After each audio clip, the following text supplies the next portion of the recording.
Word on the street is that Tunisians are leaving. It's estimated that about 100,000 Tunisians leave their country each year.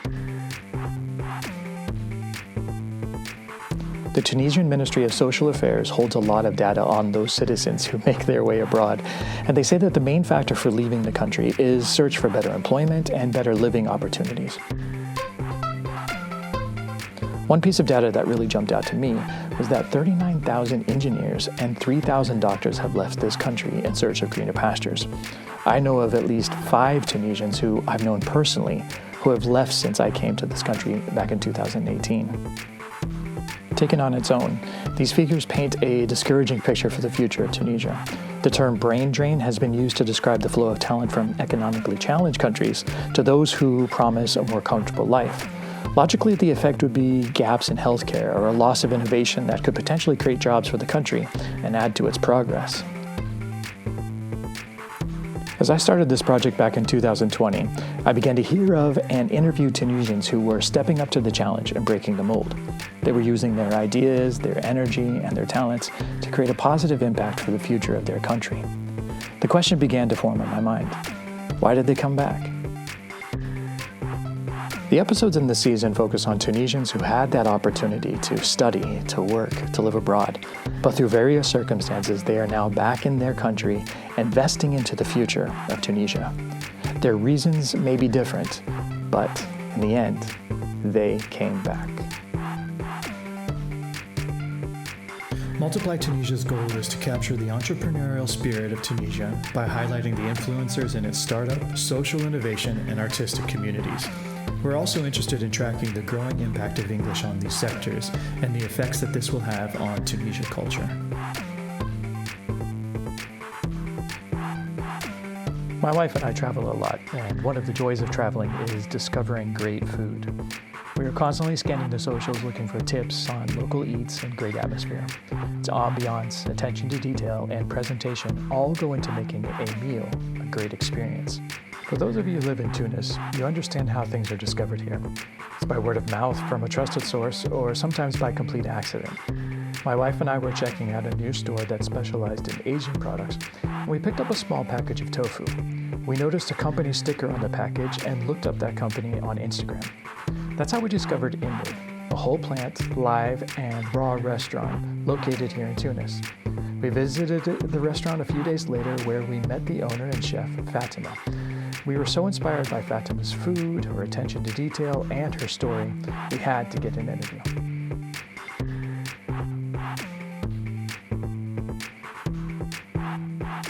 Start out, what's your name and what's your business? What do we do here? So hi, my name is Fatima. I work as a chef in a whole raw plant-based restaurant in Tunis that's called Inward. So Inward is a 100% plant-based restaurant that is whole, raw, living, and also it's gluten-free and refined sugar-free. We only use fruits, vegetables, nuts, seeds, legumes, and mushrooms. And also the particularity of Inward is that we use a lot of methods of preparation that allows the food to be alive and nutritive. And these methods are fermentation, sprouting, and dehydration at low temperature. That's what we do, basically. And you say you're the chef. Yes. Do you have ownership in this as well, or you're just the chef? Actually, I own the restaurant too. You own the restaurant? Oh my. I own the restaurant, yes. Okay. And how long has your Inward been in operation? Since exactly 2020, we opened 2022 on the 3rd of March. Exactly. So now it's been a year and 4 months, I would say, roughly. And so far, how has your experience been? Great. It's very challenging though. Whether in the kitchen or with clients, it's always fun and it's very compelling. That's what I wanted to do. My first instinct, my first reaction is when you said mushrooms and all of these different ingredients. Are all of these ingredients actually available here in Tunisia? The mushrooms, yes, they're available in Tunisia. Well, Tunisia does not really produce a lot of nuts, for example. I think we only have some of the sunflower seeds and almonds, but the rest are imported. So like cashew, walnuts, they're imported from elsewhere. So yeah. All right. And so are you able to import quality products quality ingredients that allow you to create quality products for your clients? I'm trying actually, because now for the time being, I personally import organic raw cacao, organic vanilla, organic buckwheat, and organic whole rice. These are not available in Tunisia. I need them to be premium quality because it's very important. They could be very processed, and that's very toxic to the body and the planet. So it has to be equal. When people find Inward, are they excited? Are they surprised? Do you have to educate them on what the process is? That's a pretty fun question and interesting question. The thing is that when I started Inward, I was thinking about getting to the people, or targeting, whatever, the people who are in alignment with the veganism. But it turns out that the people who come here often and became regulars are those who are not necessarily vegan, but are health conscious. So I can see them all the time here. They just feel great after they eat, but they eat meat, all the time. So they like it here. About excitement, yes, they do, because sometimes they feel reluctant before trying zucchini noodles, raw zucchini noodles, or raw zucchini, for example, rolls or something, or maybe lasagna in the future. I'm thinking about that too. So they would feel like a little bit skeptical, but then when they eat it, and they like the flavors, the combination of flavors, the texture. So they're not very, I feel like it requires some courage to try this food. But yeah, we're getting there. Oh, so of your clients, are many of them Tunisian? Are they expats? What is your...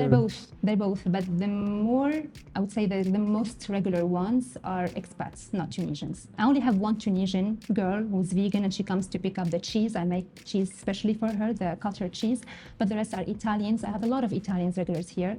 They're vegetarians and meat eaters, but Tunisians not a lot. They come just once in a while. Maybe they come 1 month and then they spend 6 months without coming, then they come back. So it's quite intermittent. It's not very steady.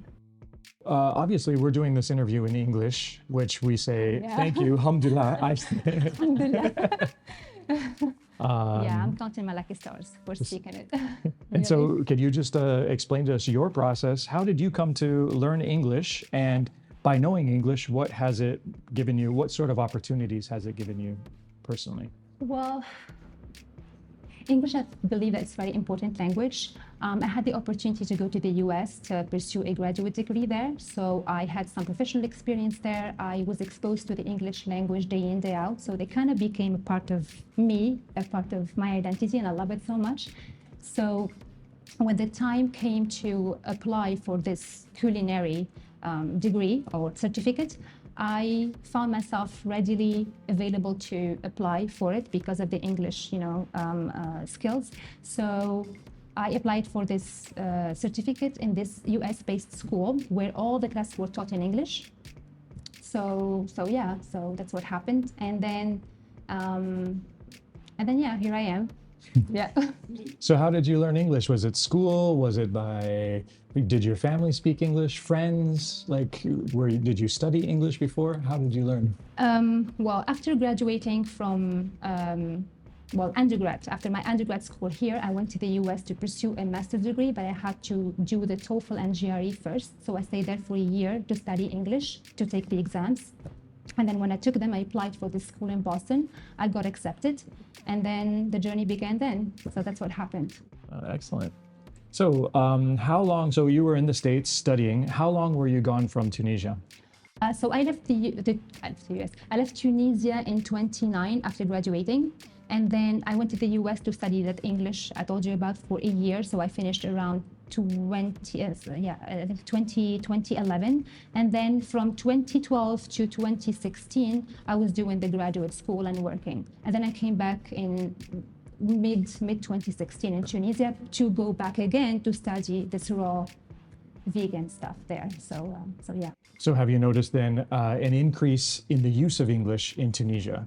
Since when you were 2009, have you noticed that increase of English use among Tunisians at all? Oh yeah, definitely. I remember when I was here in Tunisia, I barely spoke it. I mean, even if we studied at school and at the university, still you need to practice it in order to be fluent in it.